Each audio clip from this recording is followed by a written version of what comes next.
Alright guys, there's still a big sense of denial in the US White House over the market sell-off. Now, over the past few weeks, we saw one of the biggest stock and bond dumps in recent history. And thanks to the trade war, the world realized quite a few things. The US will be trading less with the world, and a recession is becoming extremely likely. Not only will the flow of dollars slow down, US growth will also get impacted. So why are we in US assets? And that's why we had a sell-off disaster. A trifecta of dollar assets were sold off. Stocks dropped by over 10%. Bonds were sold off, pushing yields higher to well above 4.5% on 10-year. The dollar index also dropped by 8 to 10% as well. So now US imports are more expensive, which in turn increases the cost of production while hammering down consumer demand, none of which is good for the US. And when we talk about an asset dump, the first country that comes to mind is China, isn't it? Beijing has been offloading dollar assets for the longest time, but for this sell-off, it wasn't really the Chinese. The selling came from Japanese investors who finally had enough. And if this could happen with Japan, don't think other foreign investors won't exit if things get hairy enough. And here's how flighty global capital is. Japanese investors sold over $20 billion of foreign debt thanks to Trump's tariffs. And of course, the majority came from US treasuries. And this time, the selling came from private institutions, including banks and hedge funds, pension funds as well. They sold huge amounts of long-dated bonds because their holdings of US stocks collapsed and they needed liquidity fast. It doesn't matter if it was due to margin calls or loss in confidence. When bonds get sold off, especially long-dated debt, it raises borrowing costs across the board. And if it wasn't the case, we wouldn't have our best friend Scott Bessent appear on national TV to calm global investors down. He's once again on a PR campaign to tell everyone not to believe your lying eyes. Yes, the house is burning down, but look at the flames. It's so beautiful to behold. And it's very rare, I think it happened a couple of times in the 70s, for the dollars, stocks, and bonds to get hit as hard as they simultaneously did over the last few weeks. If the goal is to get countries to stand with us against China, does it worry you at all that investors seem to be losing confidence in the U.S.? Well, again, you're saying losing confidence, and I don't think that this is necessarily losing confidence. And anything, I've been in the markets for 35, 40 years, anything that happens over a 2-week, 1-month window can be either statistical noise or market noise. And we're in this for the long term. And the important thing is that we are setting the fundamentals for a strong dollar, a strong economy, strong stock market, and for investors to know that the US government bond market is the safest and soundest in the world. Everyone and their dog knows US assets are risky, but Bessent is in damage control mode. Now, hedge fund Bessent would be very disappointed with Treasury Secretary Bessent. Now, he calls this big sell-off market noise by insisting that the US government bond market is the safest and the soundest in the world. That's quite a stretch. And if that's the case, the main event will be earth-shattering to him. Looking at the Japanese sell-off, we can see it goes beyond just the $20 billion dump in April. Since 2024, there have been big sell-downs in US bonds. Because US trade policy is so erratic, we can expect more volatility in the months to come. Just within the financial markets itself, a sell-off in one US asset can trigger a domino effect. Because US stocks fell, Japanese pension funds had to reallocate their positions to US bonds. In this case, there was tremendous pressure to sell off their US government debt to realign their portfolios. And these are just the technical reasons. US stocks, bonds, and the dollar, they are all interconnected. And because the safe haven effect is unwinding, everything gets liquidated at the same time. It's important to realize that the dollar market is not the only game in town. There are other avenues where investors can park their money as US assets get dumped.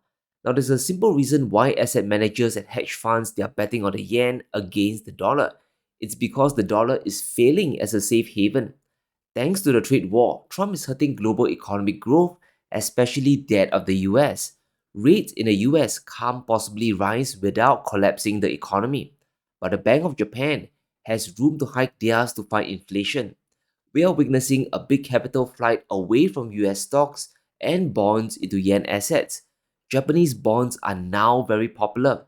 So far, we've talked about just the technical reasons why US assets are getting dumped, why institutions like banks and private investors are dumping their holdings.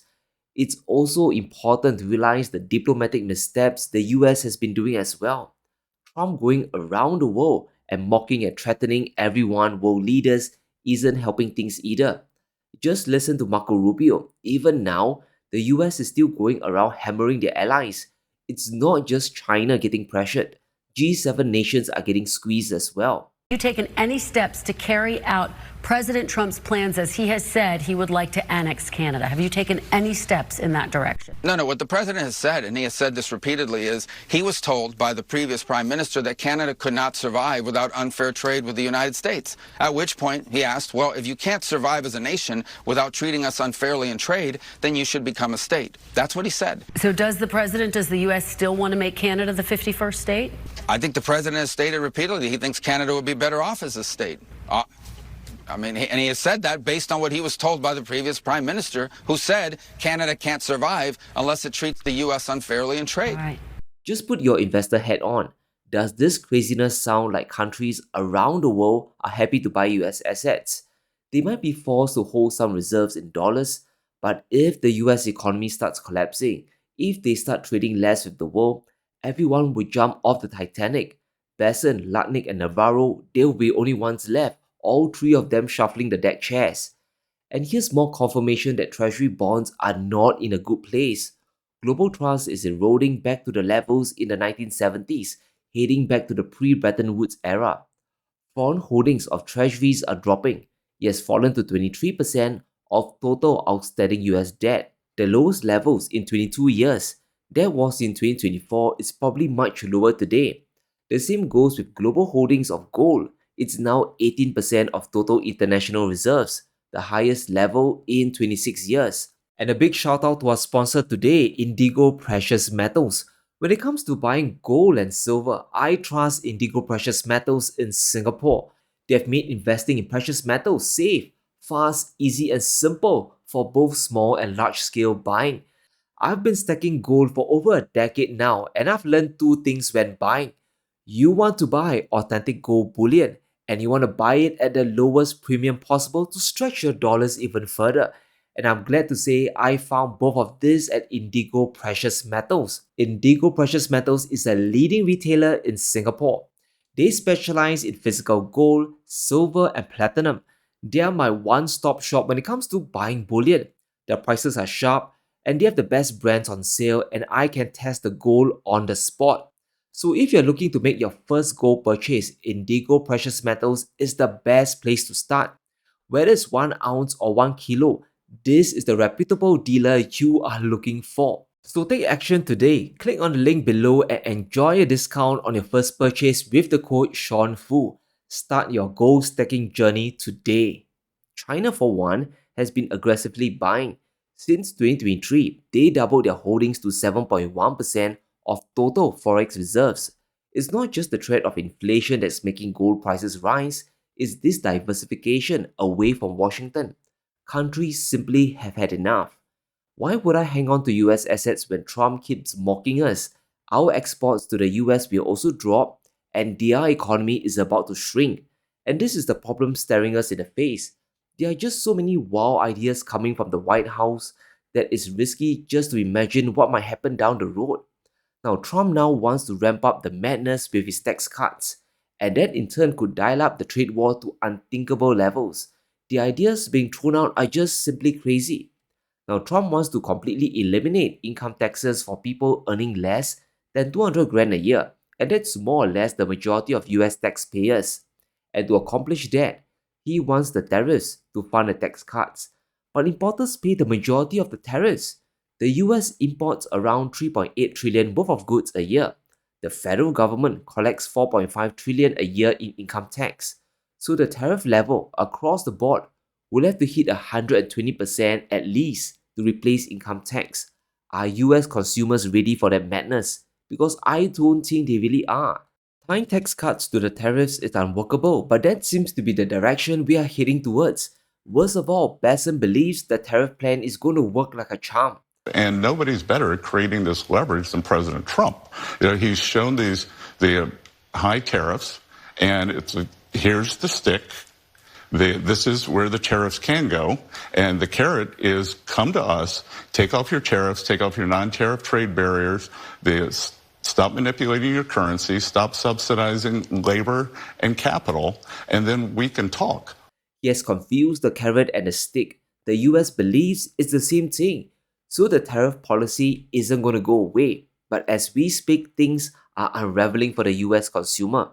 Because of the tariff war on the world, especially China, exporters are simply walking away.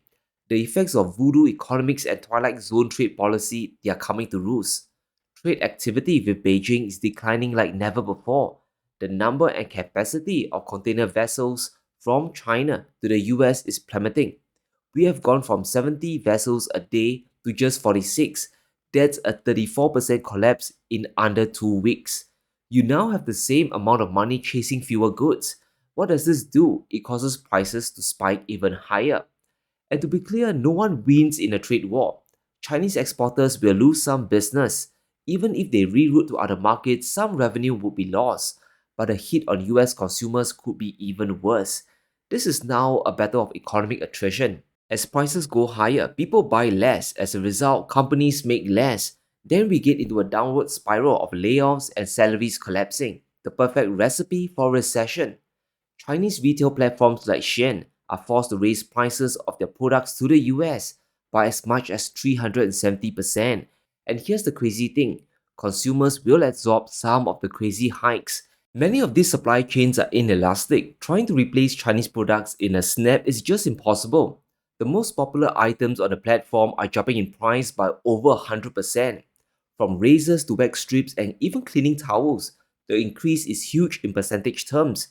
In absolute terms, it might look small, from $1 to $2, but the effects do compound. Now consumer budgets get squeezed and they will buy less stuff. They would consume less from both imports and domestic goods. Remember that it isn't the Chinese suppliers that eat the tariffs. Some of their margins are so thin that trying to absorb a 145% tariff is just impossible. It will be US consumers, the taxpayer, that foots the bill. And this is just one snapshot of the macro view. Consumption in the US would most certainly contract, and that makes investors really skittish about putting their money in US assets. And because of this, it fuels a further exodus of capital away from US markets. It's crazy because the US, which is supposed to be a safe haven, has underperformed emerging markets. Emerging assets have outperformed US peers. Emerging market stocks have gained 1.5% since Trump took office. In contrast, US stocks are down by around 10%. The dollar also lags behind. Emerging currencies are up by 2.3%, while the dollar is trailing behind by 6%. Taking into account the pancake flippers in office, this whole situation could get much worse.